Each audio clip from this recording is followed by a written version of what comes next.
Hello everybody and welcome to this video. Now this is going to be the start of a new series, what I'm hoping to do on my channel, which will be called A Year of Music. And like basically like what this will involve is like it will involve me picking a year and then like discussing all of like the notable album releases from that year, some of my favourite songs as well, and like also where like my favourite artists were like at like in like their career in that year. So but we'll start off with 1973 here, one of my favourite years in music. So I'm just going to like in this video show like a lot of like the my favourite albums from that year. Like I will probably leave leave some classics out, so like you can leave like your favourite albums from 1973 down below. But I'm just going to get started with probably my favourite album from from 1973. It would be Pink Floyd's Dark Side of the Moon. This was an absolutely huge album and like huge commercial success for Pink Floyd, very much like their breakthrough album commercially, because like the previous ones they hadn't done like that well like in like the charts, but this one did like extremely well. This spent like especially in like America where it spent 14 years in like the Billboard 200 chart. However, I was actually surprised to learn that this only got to number 2 in Britain. It wasn't a #1 album in Britain. This is still definitely my favourite Pink Floyd album. I don't listen to this as much as either other stuff. Like generally if like I'm in like a Pink Floyd mood, I'll tend to listen to Metal or like Animals or like even like Wish You Were Here more than this one. Which I think is like what keeps this one fresh for me. That is like and like a lot of Floyd fans say that they've overheard this one. It's had too much exposure, and like that's why it's maybe not their favourite. But like but when like I do like stick this on like every like 4 to 5 months, it just absolutely blows me away every time. So yeah, absolutely brilliant album. Now I'd like to talk about Elton John, who put out two albums in 1973. One of them was Don't Shoot Me, I'm Only the Piano Player, and like the other one was this, Goodbye Yellow Brick Road, which is definitely his best, like his peak as like an artist for me. Maybe not as like commercial peak, like although this album was a huge success, he did many other hits afterwards. But I'd say that shortly after this this release, he kind of went downhill a bit, like in terms of like musical quality, and like it hasn't like been able to get back to the heights of this album. There's some brilliant stuff on here: Candle in the Wind, Goodbye Yellow Brick Road, Saturday Night's Alright for Fighting, or like just some of like the mega songs from this album. So Elton John very much at like the peak of his career in 1973. Paul Simon was also doing pretty well with this album here. Like after his solid debut, Paul Simon, he put out this album, There Goes Rhyming Simon, which is a good album like a great album actually. I'd say that this is his second best second or third best. And there's some fantastic songs there like Kodachrome, Loves Me Like a Rock, American Tune, Something So Right as well is like another brilliant track. So this was like a very successful album for Paul Simon as well. Now I'll talk about some solo Beatles. Naturally, although like 73 was a fantastic year for solo Beatles releases, I'd say. Like very productive for like the solo Beatles, but especially like coming after like 1972, where like there were like actually like no releases from the solo Beatles apart from John Lennon's Sometime in New York City. But that album is probably best forgotten. So I'll start with like McCartney, who like who had 2 releases in 1973. We have Red Rose Speedway here. This although this was like recorded throughout most of '72, like he put it out like in 1973.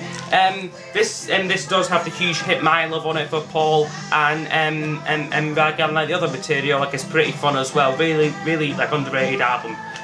Also 73 for Paul, he does Live and Let Die, like the Bond soundtrack, like now one of his most popular songs. And like also this album, what you might have heard of, Band on the Run, which again is like another absolutely huge album. like some fantastic stuff. Definitely his like commercial peak as like an artist. Like, though like this was released in like November '73, but like it didn't like like however it was in 1974 when it became like this really like popular album, like what it did and like what it did become. So let's get like Band on the Run, Jet, Let Me Roll It, 1985. Well, like, those are just like the big hits from this album. So that's like brilliant stuff. Band on the Run.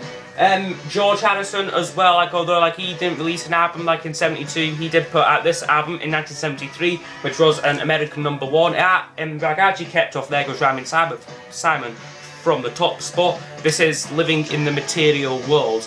Now this is like a decent album for George. Like a lot of people say that it's like one of his best. For me, it's kind of like middle off the road for George. Like I prefer to listen to like say Brainwashed or 33 1/3 or like even Gone Tropo actually, because this is like a very spiritual album. Like I'm not like a spiritual person, so like it kind of like makes makes it like a bit more difficult for me to like relate to the music on here to like really get into it. But there is still some great stuff here. Like Give Me Love, Give Me Peace on Earth was like an American #1 hit. There's also Living in the Material World, the title track I really enjoy, and also there's a track on here called Don't Let Me Wait Too Long, which is which is like a hidden gem of George Harrison's career for me. So that's a decent album from George, like although like it's maybe not like one of his greatest. Also John Lennon, like kind of was like moving away from like his political like activism in like 1973, because he put out this one here, which is Mind Games. And now this is like a decent album when like compared with say like his and this is a brilliant album actually when compared with Sometime in New York City. However, like when compared to like Imagine or Plastic Ono Band or even Walls of Bridges, what came out a year after this one kind of pales in comparison. It's well, like it's okay I guess, but it's certainly not like one of the best solo Beatles releases. And like now Ringo actually put out like his first proper album in like '73 as well. With like with a little help from his friends, he did Ringo. This is actually a good album. Like well, like believe it or not, like there are some like great songs there. I'm the Greatest, Have You Seen My Baby, and Photograph, You're 16, 6 O'Clock, written by Paul McCartney. So there's a lot of like great songs on here, and like Ringo was doing like quite well commercially, like in like the early '70s, like certainly better than like well I won't say better, but like he was like but like he was doing like surprisingly well like in like the early '70s. So yeah, it's a pretty good album there in Ringo.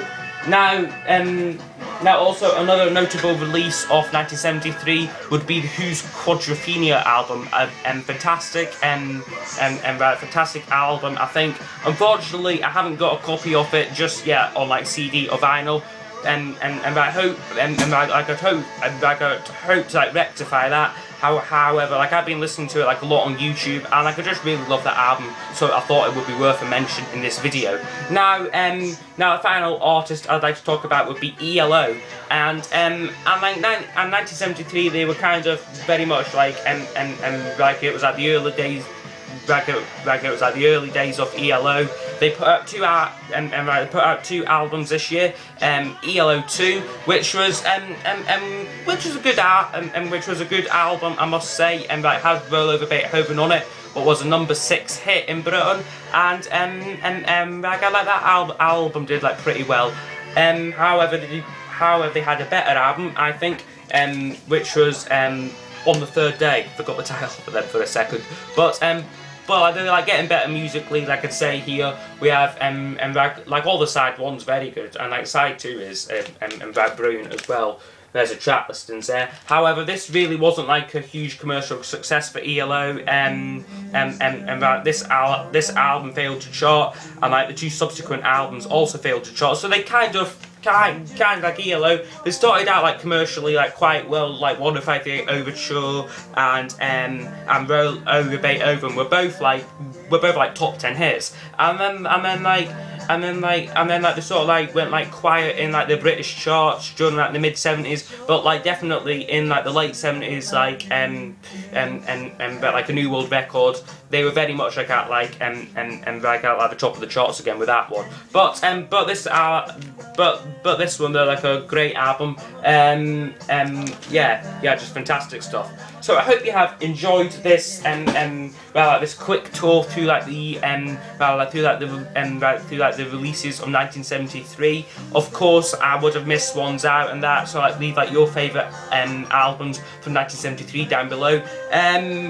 Also just a quick note as well, like there will be kind of like from now on, videos will be few and far between until about June-ish time, because I've got like these higher exams on throughout like May, and I've got to like revise and stuff. So so like there will be like probably like no more videos like until June, like except from like I'm going to see Paul Simon actually in like about like a week's time, which I'm very excited about. And right, yes, like I'm going to see like Paul Simon, so like I'll probably have like a video of like the concert, like a concert report is like what I think I'll do. But then from there on, then like there'll be videos will definitely be limited. So but again, I hope you have enjoyed this. Please like, subscribe, and I'll see you next time. Goodbye.